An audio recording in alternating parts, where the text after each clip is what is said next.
Oh, we doing this thing. Happy Monday, folks. It's been a minute since we've recorded.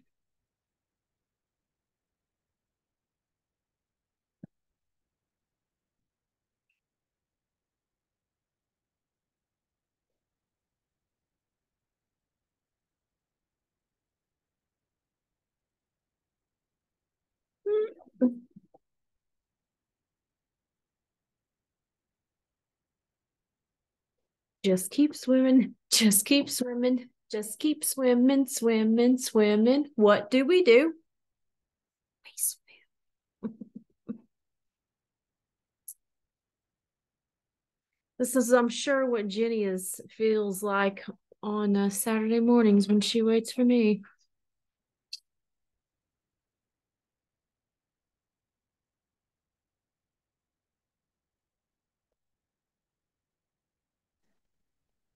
Hey, Darling, hello. evening to you. Darling, how are you? It's been ages. Yes, it has. We are living the Monday dream. Oh my gosh. Yes, literally me not wanting to leave my house because I'm like, today was just bleh. Monday. Exactly Monday. Monday is so Monday. It is so Monday. It's I so Monday. I literally woke up 30 minutes past what I should have, and I had to like rush out of bed and like get ready. I wasn't late.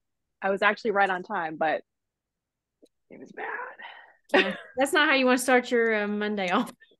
No, not at all. It was not fun. But Hello, hello, Jenny. Hi. hey, Is it us three this week? It is us three, and Father and Adam are here, and Bo. Hello, And Bo. I didn't Lakin. see Adam or anybody behind you, so I Oh, was curious. he's stepped out for just a second, but he's coming back. And Lakin says he's going to make a surprise appearance. So, oh, I love that. Yay. I'll be watching for him. um, Hi. but here Hi. I'm going to turn it over to the man of the evening. Hello. Hello. Hi. Everybody again. Well, I didn't hear you. So. good, good to see everyone again. Yes, good to see you too. Well, everything that we're doing in this process that we're doing Monday morning, Monday evening meeting is basically coming to the realization that we're all consciousness. I mean, the Bible says, John chapter 1, verse 1, it says that in the beginning was the Word was with God, and the Word was God. But the original translation of it uh, written down was, in the beginning was consciousness, and consciousness was with God, and consciousness was God. And so we all are consciousness. And so when we have that as a working prototype or a model, then we take a look at everything that goes along with that whole concept. Because if God's consciousness and we're consciousness, we're part of that, and everything that we can do or be in our life is related to that. So that what we call our reality, is just one state of consciousness. Our dreaming is another state of consciousness, and death is another state of consciousness, because consciousness doesn't go away; it all exists. So you start talking about past life regression, you start talking about mediumship, all those kinds of things. But related to all that kind of stuff is that your thoughts are not your own. So if you're a medium, the thoughts come through you, but they're not your thoughts. If you study any of the great mediums who bring people through, some of their wisdom is really fantastic. And if you read a book written by someone who either did automatic writing or automatic typing, or just wrote things down that they heard, like Seth, this all the Seth material, Jane Roberts, all that stuff is just, you read it, you say, a person didn't write that. No human being wrote that. I mean, I've been to a lot of really fancy universities. I've seen a lot of professors, and these channel materials, not like any professor because professors talk about facts and figures and stuff like that. But when you hear something that's channeled, you say this is something beyond a normal person saying things. Yeah. So what we're trying to do is trying to understand about consciousness, how we can use it, and that consciousness, generally you hear that consciousness has no time. There is no past, present, or future in consciousness. It just exists. Okay. So part of that is one of the things we want to start exploring here very soon, maybe a little bit tonight, but maybe a little bit more next week, is that thing about lottery. Now, we talked in the past about we can predict things like our birthdays, things on the day it happened in the past, the day it happened in the future. We also want to do something similar with lottery tickets, with lottery numbers, because if consciousness can exist in the future, why not go there? There was a guy by the name of Phineas Quimby who was very good at this kind of stuff. And he was able to go into the future, get information that didn't exist yet, and bring it back. The silver mind control, that's one of the things that they focus quite a bit on, is going into the future, setting up a lab. You could have a past lab, a present lab, or a future lab. You go into that lab and see things that haven't happened yet. Out-of-body experiences, all those kinds of things are just a manifestation of consciousness. So what I guess what I'm kind of proposing to do here on these meetings is to pull up a short 5 to 10 minute video on things NDE. I don't know if you guys have studied much about NDE, near-death experiences, but there's quite a few websites that talk about it. And when you hear these people talking about their experiences of having died, been clinically diagnosed as being dead, and then were brought back, the things that they saw, all the things are very, very similar to the same. Of course, all in different situations, whatever. But what they're bringing back is that consciousness survives death. And I think when you get past that point, you say, well, I don't have to fear death because consciousness survives death. It's just another manifestation of consciousness. And so then if you can get to that point, then what can't you do in consciousness? What's not possible? So anyway, I wanted to pull up a video.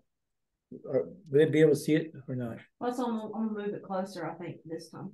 Anyway, we have a video. There's thousands of videos on the NDEs. And this is the kind of stuff you'd watch on your own. But I think, we come back, we meet about once a week.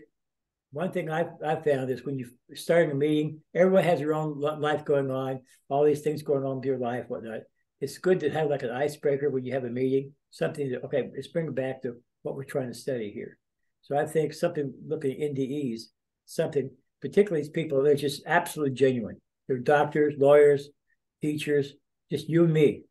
And they're talking about all these experiences they've had and what you would normally consider to be miracles. Okay. Anyway, it's a lot of testimonies, and it just seems to be so truthful to me. So we can understand those things. I think we can make a lot of progress into some of the other things we want to do, like in telekinesis, those kind of things. But because telekinesis is just another manifestation of consciousness, being able to control matter with your thoughts. So that's something I have never done. That's something I'm looking forward to actually doing. I have a lot of experiments that we could do, but we'll get to that. Okay, see if we can watch that video, see if we can share it. Okay. And also for reference, it is from The Other Side NDE, and the video is called Earth is a Stage. Paramedic is electrocuted, shown afterlife, and that we are infinite. Wow. Yeah, and the time is 1117. Oh, that's cool. Also why I picked it. Okay. All right. Love it. So I'm going to move you closer so you can see and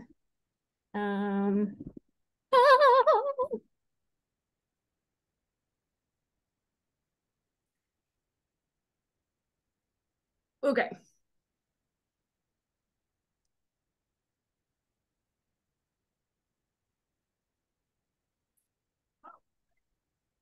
For a drive, which is wild because up until then.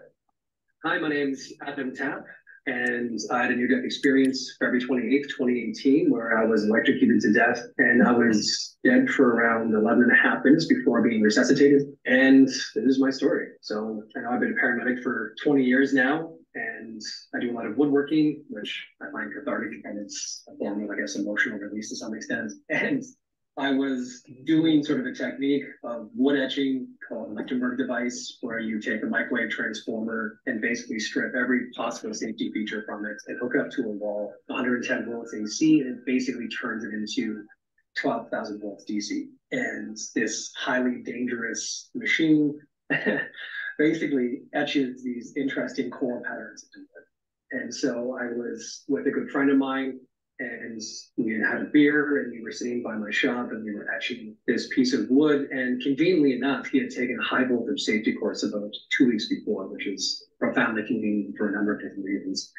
And I remember I was talking to him, and I was moving the electrodes one by one, and it just arced into my hand. And it was just this snap from reality. It was almost overwhelming. It was like this intense level of absolute pain, like every single cell in my body was being pulled into pieces. And it was overwhelming to a point where I didn't understand what was happening. It was almost as if everything had shut down, and it was just everything in my vision was these vertical cylinders. There was sort of this iridescent green that went up and down forever.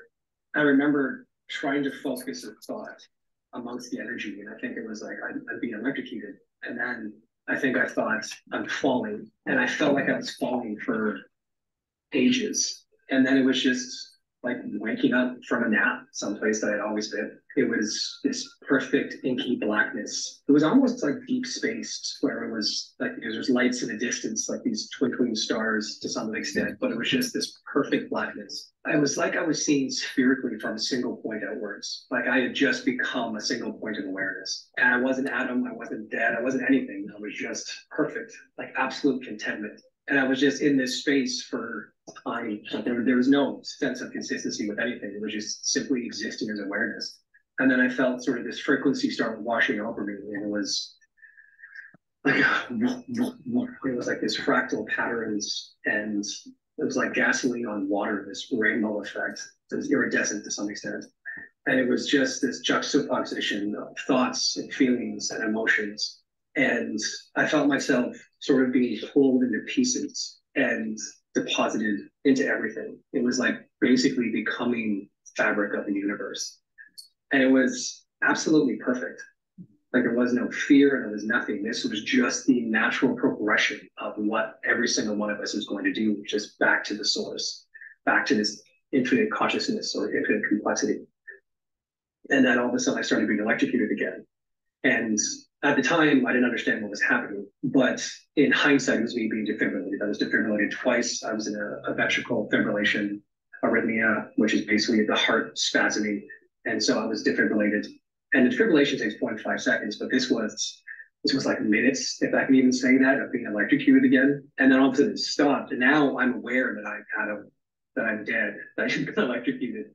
And now I'm in this void of just a being. And it was a really long time that I was just there, maybe coming to terms with who and what I was and myself and my place in the universe. And I started being electrocuted again, which again was the second defibrillation. And I remember myself being pulled perhaps out or some variation of that. And then I think I maybe at one point acknowledged the smell of burnt flesh, which would have been my hands. My finger was burned off and I had third-degree burns all over this hand.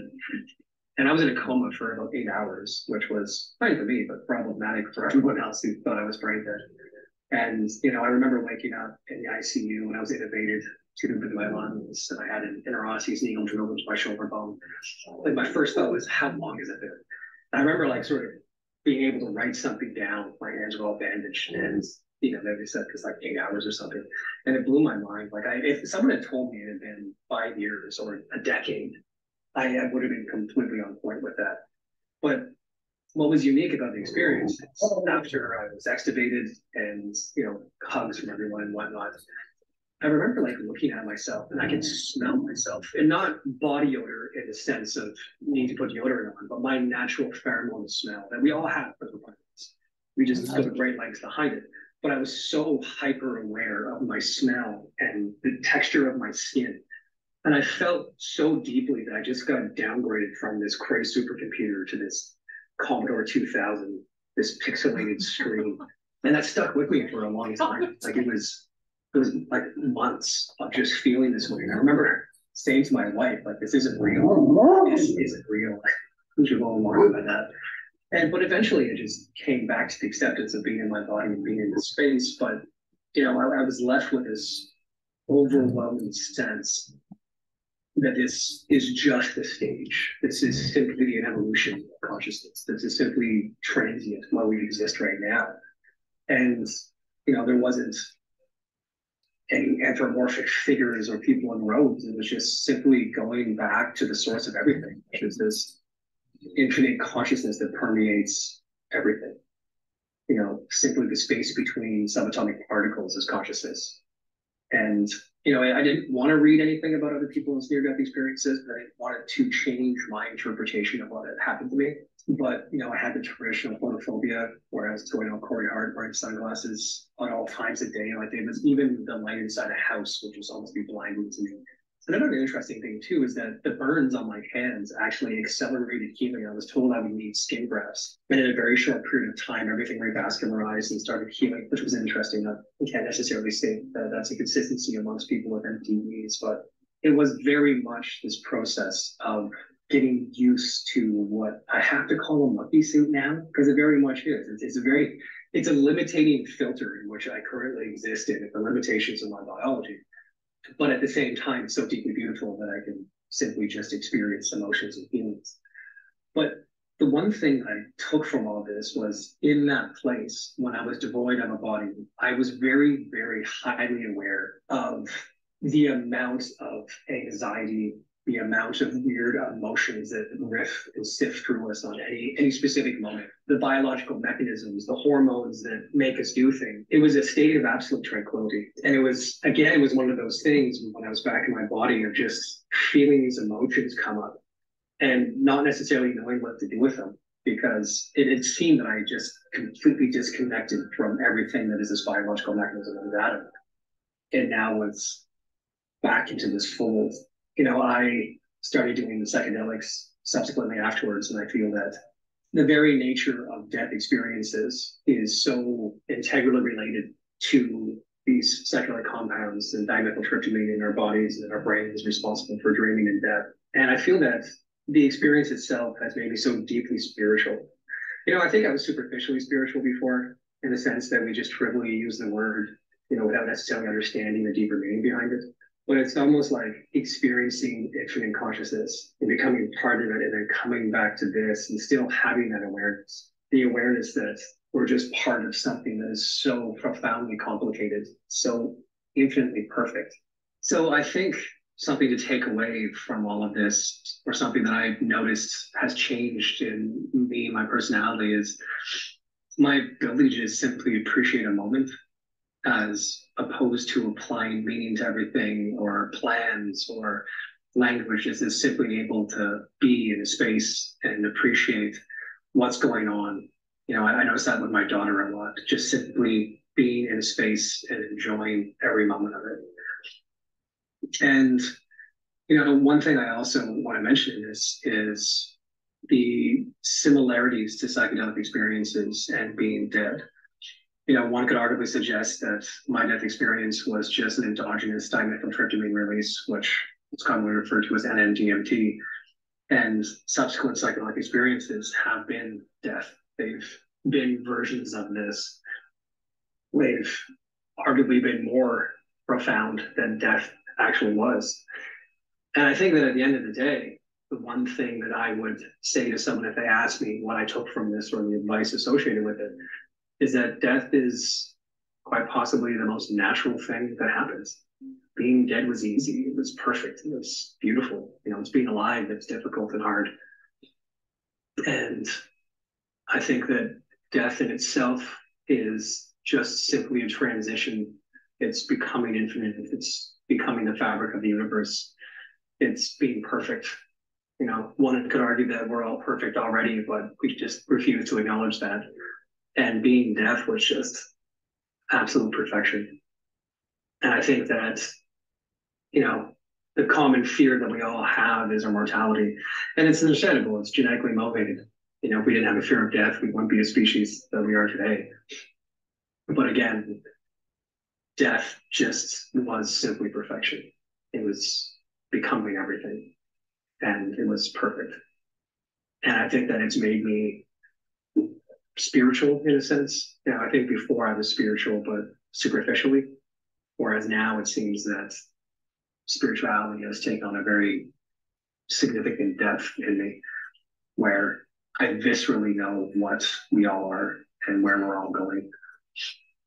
And that does alleviate a lot of the fear that we all exist with on a day-to-day basis. And yeah, I guess to summarize everything I did was being dead was a state of absolute perfection.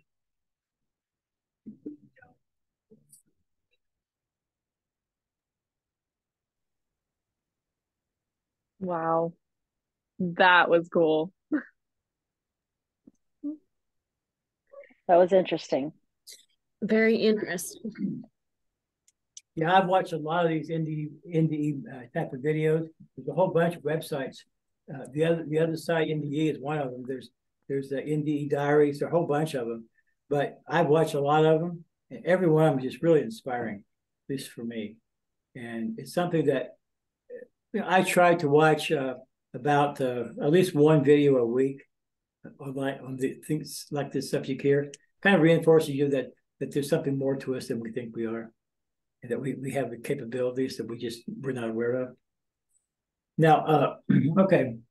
So I hope everyone enjoyed that. Okay. Yeah, it was really, really interesting. Very, I don't know, very cool. Yeah, I liked it. I was funny. I was just watching a show on, I think it was on Hulu.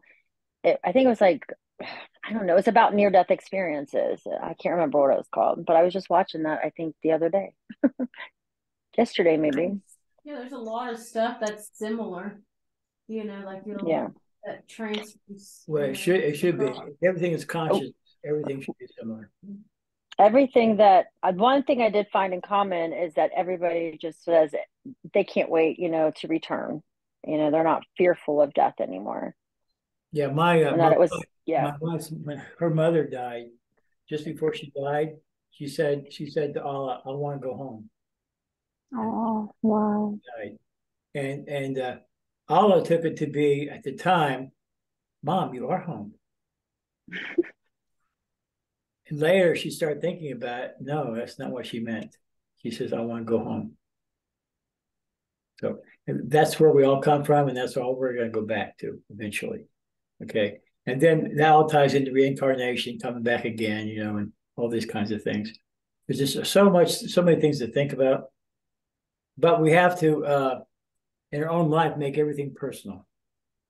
Because if someone else says something to you, well, that's interesting, but how do you make it personal to you? How do you take this idea that everything is consciousness? How do you apply it in your own life? Okay. Mm-hmm. Using a pendulum, tarot cards, being medium. Okay. All those kind of things are just manifestations of the same thing that we all are. And basically what we wanted to try to do tonight, I guess, talk a little bit about the lottery. One of the things I wanted to do is get into that mode of how you go about predicting the lottery. And what I was thinking about doing was taking some past lottery that we already know the numbers for, that we can find the numbers for, and then we come up with the numbers that we think. So some past date, say a year ago, on February the 3rd, year ago, or something like that. What was the lottery numbers, and see how close we can come to doing that kind of thing. But in order to do that, you have to be able to say, you have to believe that your consciousness can go into the past. And if it can go into the past, why can't it go into the future? Because one of the dreams I had when I was in 7th grade was basically going into the Akashic records, something I had no idea about. But I went into this cave in West Virginia in this dream I had, and there was the Akashic records. Everything that ever would be invented in the history of mankind was there. Okay. So that was something that was really kind of interesting to me, kind of set me off of this whole spiritual journey for myself. But there's so many different techniques. Silva technique, I went through that course. The image streaming, which is there's a book called The Einstein Factor. If you guys can't get a copy of it, I'd be glad to send you a copy PDF file that you read about it. Because it goes in a lot of detail about the Einstein Factor. Basically is talking about image streaming, how you go about doing it, some of the ways you can use it. And his contention is that if you do the Einstein Factor by using your image streaming, that you increase your IQ by a tremendous amount, because your brain is more of an image thing. It's a consciousness type thing. So if you can access that part of you, you're naturally going to increase your IQ. But that's not necessarily the reason to do it. It's to get in touch with yourself. Who are you and what do you want? So, but if anyone would like to have a copy of it, because I sent it to them, because I've got a lot of books to share. I love books. Understatement of the year. And return. Did I send you a copy of I sent that? No. No. My Big Toe was the last one. You've sent me some other ones, but My Big Toe. Yeah, I sent Megan this copy. It's called My Big Toe. The toe in physics class is theory of everything. Okay, so this guy, he's a physics guy, and he's been involved with a lot of Monroe type things, out of body, those kinds of experiments, and that kind of thing. He helped Monroe and some of his lab stuff. But anyway, his name is Tom Campbell, and he wrote this book called My Big Toe. It's kind of like, he is kind of like a little bit of a joker. He likes to have a little bit of humor. So he has on the picture of the book, it's just a big toe. Okay, but it's really the theory of everything. Well, how he sees the theory of everything. That's one thing that Einstein tried to do when he was alive. He called it the unified field theory. And he based everything on that everything is materialistic. That was his model. So, but Tom Campbell says that's not right, that consciousness is fundamental, not physical. You know, because when you first start on this spiritual journey, you have to answer a question. Does consciousness arise from matter, or does matter arise from consciousness? So that's the kind of thing you kind of have to come up to grips with yourself. Can matter be created from consciousness, or it's like in physics class, you learn about the Big Bang Theory, that everything exists here because for some reason you had an infinite amount of energy, infinitely small space, exploded one day, and then you got the universe. And that everything was a result of that one explosion. It's called the Big Bang. But no one ever explains how that happened. Okay. So that model, to me, when we were going through physics class, hearing those kind of different theories that they have, theoretical physics, none of us in this class, it's like 30 of us physics majors, none of us believe that. Oh, so you allow one miracle, and that's everything else comes from that miracle. Well, see, that never makes sense at all. But so take a look at our own life and say, what makes more sense? Just like we dream, okay? If you're a designer, you can look at, if you're an architect, you look at a building, there's a good chance you can tell who designed that building, because there's certain trademarks people have, okay?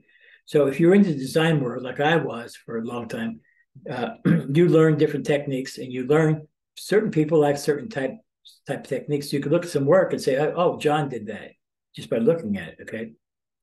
So the same thing goes with the creation of the universe. You say, well, how did God create the universe? Well, how do you dream? Okay, think about how you dream. Okay, do you ever start out with the dream, or do you end up right in the middle of the dream? You always end up in the middle of the dream. Okay, you don't know how the dream started. You're just in the middle of it. Okay, and it ends, and you never see the end of it. Okay, so universe is kind of created the same way, because we're consciousness just like God is. Okay, so we're in the middle of what they call it God's dream. We're just in the middle of it. How it got started? Well, you could say it always was, always will be. Okay, Now, why is that? Why is that the case? Who knows? I have no idea. But I'm just saying that how you run your life to get things you want, to be happy, by using the basic principles. Like, for instance, everything is consciousness. So all the techniques that you see out there, no matter what it is, silver mind control, image streaming, there's a whole bunch of other different techniques, yoga type things. It's all based on the same thing, consciousness. So I think image streaming is probably the easiest thing to learn. Now, silver mind control, it takes a long time. I have quite a few books on it, but it takes a while to develop your lab and all that kind of stuff. But I think image streaming, at least for me, kind of like falling off a log. Once you learn a little bit about it, then it's very easy to do. Yes. But the thing about it is, when you're image streaming, as with silver as well, you have to set your intent before you go into it. So you have to say, this is what I want. I will find the lottery numbers or whatever it happens to be. I just want to have a good experience. And just running out of time. What's that? Oh, we can do the it's like the 2-minute warning. So I think if we learn image streaming, how to get into it, using the breathing technique to get into it as well, I think you can accomplish everything you can do with silver mind control, because essentially it's the same thing. And just set your intention before you go into it, and then get quiet. Realize your thoughts are not your own. Don't try to control anything. Okay? Let those thoughts come through to you from this greater consciousness that exists out there. Right? So, You want me to go ahead and stop the video and you can start your new one? yeah. Okay. Well, this concludes video 1 of the evening. Period. Okay. All right. So catch you in just a minute. All right. You know.